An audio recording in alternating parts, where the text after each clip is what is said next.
From fashion runways to TikTok trends, cultural borrowing has become a billion-dollar business, and even some of the most profitable trends began as someone else's culture. Cultural appropriation can be defined as the adoption of cultural elements from a minority culture by a dominant one, usually without permission or understanding. This can include commercialization or exploitation. The concept began gaining prominence in academic written works in the 1970s and goes back to discussions about colonialism and cultural power dynamics from long before.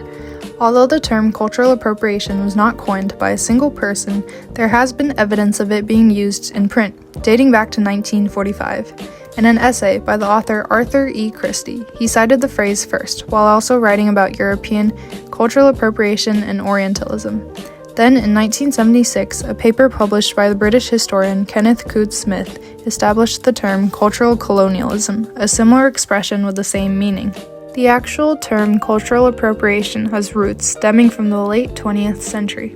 It was used most after 1980, even though the concept of stealing ideas from another culture had been around for a while.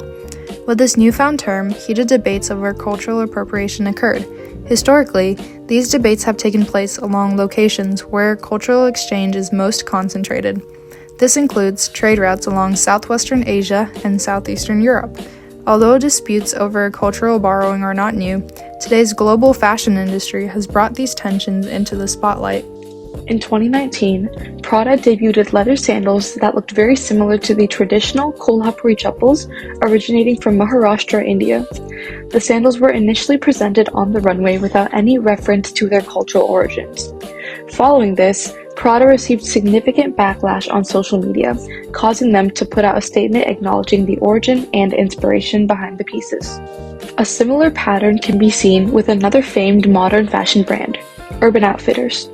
In 2011, Urban Outfitters sold products including clothing, accessories, and bottles that featured the trademark Navajo Native American print. The Navajo tribe holds over 10 trademarks on their name, covering clothes, shoes, textiles, online retail, and more. Urban Outfitters was sued by the Navajo Nation because cultural identity is not meant for public use. Over the last few years, the clean girl aesthetic has become increasingly popular online. It is characterized by slick-back hairstyles, gold hoops, and glowy skin and makeup. Many of these elements, however, have existed long before the trend in Black, Latinx, and Asian communities. While the original practices are taunted or disapproved of, when rephrased on social media with words like sleek, clean, and off-duty model, the language shift detaches them from their original cultural context. Platforms like Instagram and TikTok emphasize this even more. The algorithm prioritizes what looks good and performs well, which doesn't always include history and context.